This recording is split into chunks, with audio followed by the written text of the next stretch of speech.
Hello aspirants, कैसे हैं आप सब। आज हम न्यू चैप्टर स्टार्ट करने जा रहे हैं एम लक्ष्मीकांत पॉलिटी से, जिसे हम कहेंगे सेंट्रल इंफॉर्मेशन कमीशन। ये आपके एग्जाम पॉइंट ऑफ व्यू से इंपॉर्टेंट टॉपिक हो जाता है, तो इसे हम अच्छे से देखेंगे। अगर आप एम लक्ष्मीकांत पॉलिटी की न्यू एडिशन से इस टॉपिक को पढ़ रहे हो तो वहाँ पे आपको मिल जाएगा ये चैप्टर नंबर 62। वहाँ से आप इसे चेकआउट कर सकते हो। इसके साथ अगर आपको आज के लेक्चर की या फिर प्रीवियस लेक्चर्स की PDF डाउनलोड करनी है तो इसे आप टेलीग्राम चैनल से डाउनलोड कर सकते हो। इसे मैंने डायग्राम्स, फ्लो चार्ट्स और माइंड मैप्स के फॉर्मेट में क्रिएट किया है, जिससे कि आप कम से कम टाइम में चीज़ों को रिवाइज कर सके और रिकॉल कर सके। तो इसका लिंक मैं आपको दे दूँगी कमेंट सेक्शन में, वहाँ से आप इसे चेकआउट कर लीजिएगा। इसके साथ अगर आप इस PDF को ना पढ़ते हुए डायरेक्टली बुक को पढ़ते हो तो भी कोई क्वेरी, कोई प्रॉब्लम नहीं है, क्योंकि मैंने हर एक चैप्टर को यहाँ पे वैसे कवर किया है।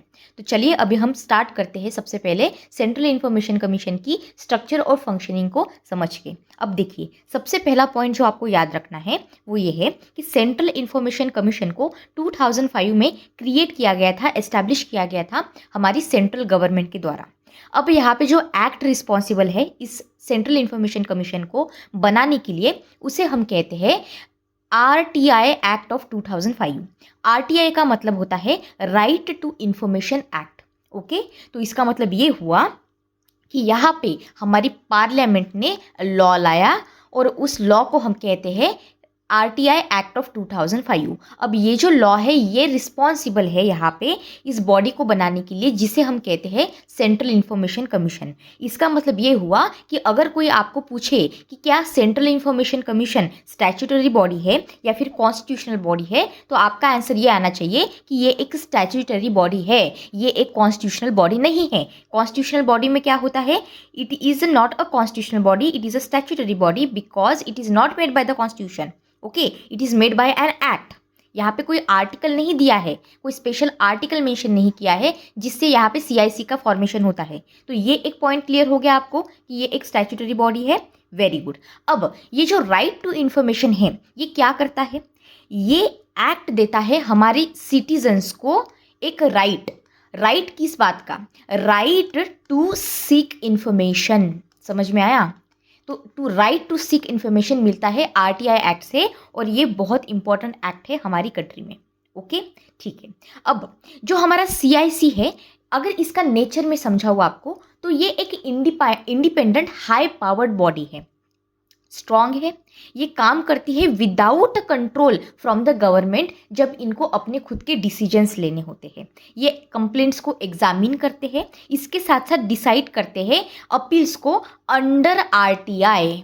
अंडरस्टूड? अब जो CIC है ये डील करता है RTI के केसेस से।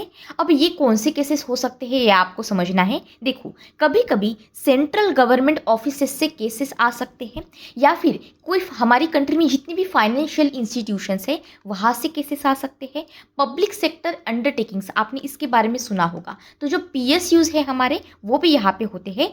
और ऐसी बॉडीज़ जो कि यूनियन टेरिटरीज के अंडर है, सो यहाँ पे भी आता है। अब देखो, एक पॉइंट याद रखना कि बॉडीज अंडर यूनियन टेरिटरीज में it does not deal with the state government bodies. Please, ठीक है, सेंट्रल गवर्नमेंट है जुरिस्डिक्शन में और यूनियन टेरिटरीज है, लेकिन it does not deal with the state government bodies. I hope ये पॉइंट आपको क्लियर हो गया है। अब हम देखते हैं कि जो हमारा कमीशन है वहाँ पे इनका कंपोजिशन क्या है। कंपोजिशन में सबसे पहले ये याद रखना कि एक हमारे चीफ इंफॉर्मेशन कमिश्नर होंगे। तो यहाँ पे क्या है, 1 चीफ इंफॉर्मेशन कमिश्नर प्लस इनके साथ साथ मैक्सिमम यहाँ पे 10 इंफॉर्मेशन कमिश्नर्स होते हैं। अब इस तरह के स्टेटमेंट्स आपको पेपर में पूछे जा सकते हैं, इसलिए इसका एक रफ आइडिया आपको रखना है। जब हम अपॉइंटमेंट की बात करते हैं तो इनकी अपॉइंटमेंट की जाती है हमारे ऑनरेबल प्रेसिडेंट ऑफ इंडिया के द्वारा।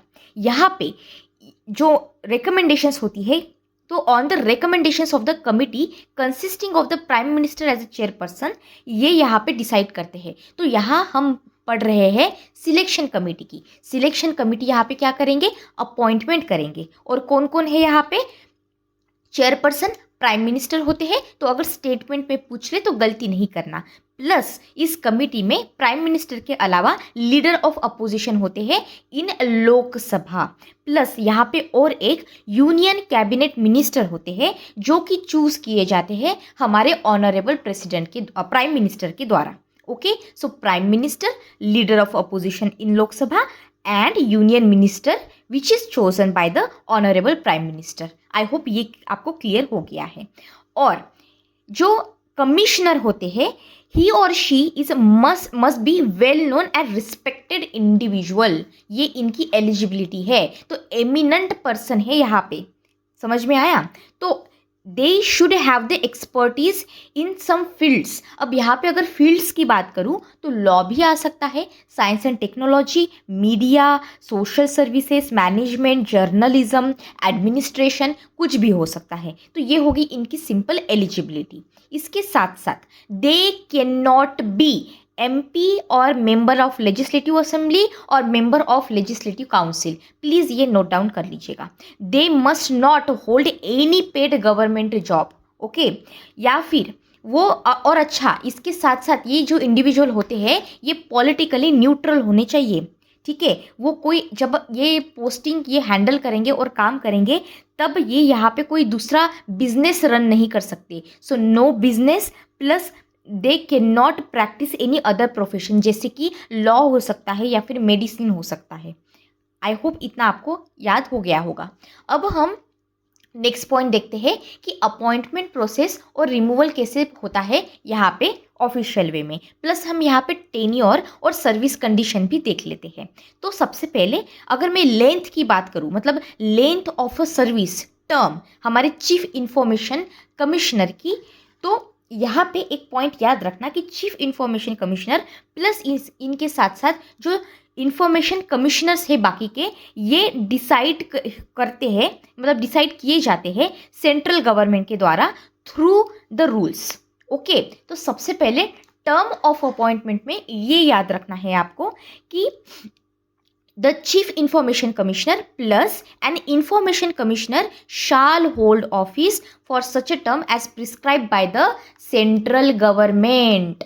ओके, यहाँ पे लिखा हुआ है, समझ में आया? और दूसरी बात ये है, they will stop working अगर उनका एज until 65 ईयर्स नहीं है, तो 65 ईयर्स तक एज तक आपको यहाँ पे आप काम कर सकते हो। So whichever comes first. Okay, तो जब उनका टर्म खत्म हो जाएगा, they can not be appointed again to the same post, ये एक पॉइंट यहाँ पे है। तो नो री अपॉइंटमेंट ये भी यहाँ पे होता है। प्लस अगर मैं ग्राउंड्स की बात करूँ, यहाँ पे रिमूव भी किया जा सकता है। इनको रिमूव करने के लिए only the president of India has the power to remove them. Okay, तो ऑनरेबल प्रेसिडेंट का ये रोल यहाँ पे याद रख लेना। प्लस ये जो डिक्लेयर किया जाता है, लेट्स से कि ये इंडिविजुअल है और इनको यहाँ पे इंसॉल्वेंट डिक्लेयर कर दिया है, या फिर ये ऐसे इंडिविजुअल है जो क्राइम में इन्वॉल्व है, कोई सीरियस मॉरल रॉन्ग डूइंग के ऊपर, या फिर उन्होंने कोई पेड जॉब लेके रखी थी जब वो काम कर रहे थे, या फिर ये मेंटली या फिजिकली अनफिट है अपना काम करने के लिए। अब ये जो मेंटली अनफिट का पॉइंट है या फिर फिजिकली अनफिट का पॉइंट है, यहाँ पे भी हमारे ऑनरेबल प्रेसिडेंट डिसाइड करते हैं कि क्या है। इसके साथ साथ अगर इनको कोई फाइनेंशियल या फिर बाकी की इंटरेस्ट्स मिले हैं, ठीक है, फाइनेंशियल गेन हुआ है, तो तब भी इन सारे ग्राउंड्स के ऊपर इनको रिमूव किया जा सकता है। इसके साथ साथ यहाँ पे एक क्लॉज है मिसबिहेवियर और इनकैपेसिटी का, जहाँ पे रिमूवल पॉसिबल हो सकता है अगर कोई सीरियस मिसकंडक्ट कर देते हैं ये, या फिर इनकी इनएबिलिटी है परफॉर्म करने की अपनी ड्यूटी को। तो हमारे ऑनरेबल प्रेसिडेंट यहाँ पे जो केस होता है ये सुप्रीम कोर्ट को भेज देंगे इन्वेस्टिगेशन के लिए। फिर फाइनली यहाँ पे हमारी सुप्रीम कोर्ट इंक्वायरी जारी करेगी यहाँ पे और कंफर्म करेंगी चार्जेस को, और इस तरह से जब सुप्रीम कोर्ट अप्रूव कर देगी तब यहाँ पे ऑनरेबल प्रेसिडेंट इनको रिमूव कर देंगे। अगर बात होती है सैलरी और सर्विस कंडीशन की, तो इसमें आपके पे, अलाउंसेस, सर्विस रूल्स सारे आ जाते हैं जो कि डिसाइड किए जाते हैं सेंट्रल गवर्नमेंट के द्वारा। अब उनका जो पे या फिर बेनिफिट है, एक बार इनकी अपॉइंटमेंट हो जाए उसके बाद आप इसे कम नहीं कर सकते जब वो ऑफिस में काम कर रहे हो। इससे हम क्या करते हैं, इससे इनकी इंडिपेंडेंस को हम इंश्योर करते हैं। यहाँ पे हम CIC का रोल समझते हैं इन RTI कंप्लायंस जो इम्पोर्टेंट है। यहाँ पे सबसे पहली बात, ये कमीशन की ड्यूटी है कि ये एक्सेप्ट करे कंप्लेंट्स को, और जैसे ही इनको कंप्लेंट रिसीव हो जाती है वहाँ पे उसके ऊपर इन्वेस्टिगेट करे। अब देखिए यहाँ पे हम कंप्लेंट्स का ना नेचर समझते हैं। सबसे पहले हु कैन कंप्लेंट, ऐसा कौन सा व्यक्ति है जो कंप्लेंट फाइल कर सकता है। कभी कभी पता है क्या होता है, लेट्स से कि आप यहाँ पे गए कंप्लेंट सबमिट करने के लिए, लेकिन यहाँ पे आप आपकी कंप्लेंट या फिर आप इंफॉर्मेशन को सबमिट नहीं, रिक्वेस्ट नहीं कर पाए क्योंकि यहाँ पे आपने PIO को अपॉइंट ही नहीं किया था। देखो हुआ क्या, आप यहाँ पे ऑफिस में गए, ठीक है, यहाँ ऑफिस था और आपको क्या करना था, आपको कोई किसी भी चीज़ के रिलेटेड इन्फॉर्मेशन थी उसको रिक्वेस्ट करनी थी, लेकिन आप वो चीज़ नहीं कर पाए क्योंकि वहाँ पे PIO का अपॉइंटमेंट हुआ ही नहीं था। अब ये PIO क्या होते हैं, ये एक पब्लिक इन्फॉर्मेशन ऑफिसर होते हैं, और ये ना होने की वजह से आप ये चीज़ नहीं कर पाए, तो ये हो गई कंप्लेंट। तो तब यहाँ पे आप जिसे जा सकते हो। दूसरी बात ये है कि आपको रिफ्यूज़ किया गया इन्फॉर्मेशन देने से। आपने रिक्वेस्ट किया था कि सर मुझे इस पर्टिकुलर चीज़ के बारे में इन्फॉर्मेशन चाहिए, लेकिन आपको रिफ्यूज़ कर दिया, तो ये भी एक कंप्लेंट हो गई। तीसरी बात ये है कि आपको रिसीव ही नहीं हुआ है response with in the specific time limit, या फिर आपको ये लग रहा है कि जो फीस आपके ऊपर चार्ज की जा रही है ये अनरीजनेबल है, ये बहुत ज़्यादा है या फिर अनफेयर है, या फिर आपको ये लगता है कि जो इन्फॉर्मेशन आपको रिसीव हुई है ये इनकम्प्लीट है, ये मिसलीडिंग है या फिर गलत है, तब भी आप यहाँ पे कंप्लेंट दे सकते हो। या फिर लेट्स से कि ऐसा कोई मैटर है जो which is relating to obtaining the information. So any other problem related to getting the information comes under these RTI complaints. I hope ये पॉइंट क्लियर हो गया है। दूसरा पॉइंट यहाँ पे आता है सुओ मोटो इंक्वायरी का। मतलब क्या हुआ, यहाँ पे CIC स्टार्ट कर सकते हैं इंक्वायरी अपने आप से, suo motu, on its own, बिना किसी कंप्लेंट के। तो कंप्लेंट करने की ज़रूरत नहीं है एक्शन लेने के लिए, बस रीज़न ये है कि रीजनेबल ग्राउंड्स होने चाहिए जिसके ऊपर आप खुद से यहाँ पे इंक्वायरी कर रहे हो। फिर बात आती है सिविल कोर्ट्स पावर्स की। मतलब क्या हुआ, यहाँ पे जो हमारी CIC है, CIC एक्ट करती है सिविल कोर्ट के जैसे जब इनका इंक्वायरी का प्रोसेस होता है। यहाँ पे ये समन कर सकते हैं लोगों को या फिर एनफोर्स कर सकते हैं लोगों की अटेंडेंस को। अगर इनको ज़रूरत हो तो डिमांड कर सकते हैं, एग्जामिन कर सकते हैं डॉक्यूमेंट्स को, ये एक्सेप्ट कर सकते हैं रिटर्न स्वॉन्स स्टेटमेंट्स को, ये रिकॉर्ड कर सकते हैं, रिकॉर्ड्स बुलवा सकते हैं किसी भी कोर्ट से या फिर ऑफिसेस से, ये ऑफिशियली ऑर्डर कर सकते हैं लोगों को या फिर डॉक्यूमेंट्स प्रोड्यूस करने के लिए। और ये सारी जो पावर आप समझ रहे हो ये पावर है सिविल कोर्ट्स के जैसे। फिर बात आती है पब्लिक रिकॉर्ड्स की। यहाँ पे जो CIC है हमारा, ये एग्जामिन करता है कोई भी ऐसा रिकॉर्ड जो कि पब्लिक अथॉरिटी होल्ड करती हो, और ये सारे public records must be given, ये देने ही चाहिए टू द CIC, क्योंकि इनको इंक्वायरी करनी है तो कोई एक्सक्यूज अलाउ नहीं होता। अगर इन्हें यहाँ पे इन्होंने बुलवाया है तो इनको ये मिलेगा। समझ में आया। नेक्स्ट पॉइंट आता है power to secure compliance of decision. What does this mean, CIC यहाँ पे फोर्स कर सकता है अथॉरिटीज़ को कि आप फॉलो कीजिए RTI के एक्ट को। यानी कि अगर मतलब जैसे कि आप इंफॉर्मेशन दीजिए, give information in specific form, okay, एक स्पेसिफिक फॉर्म होगा, उस फॉर्म में ही आपको इन्फॉर्मेशन देनी है।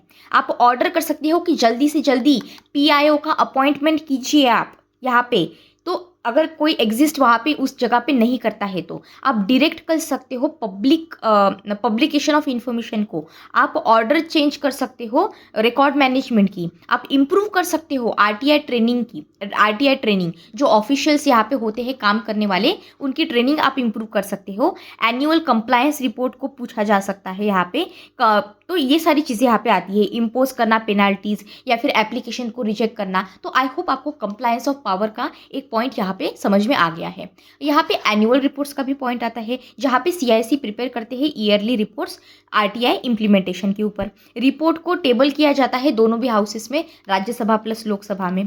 अब यहाँ पे एक बात है, लेकिन जो हमारा कमीशन होता है, when a public authority does not confirm if any authority violates RTI Act, तब यहाँ पे CIC एडवाइस कर सकते हैं करेक्टिव स्टेप लेने के लिए, जिससे कि कंप्लायंस यहाँ पे इंश्योर हो सके। ओके, सो एनुअल रिपोर्ट का पॉइंट आई होप यहाँ पे समझ में आ गया है आपको।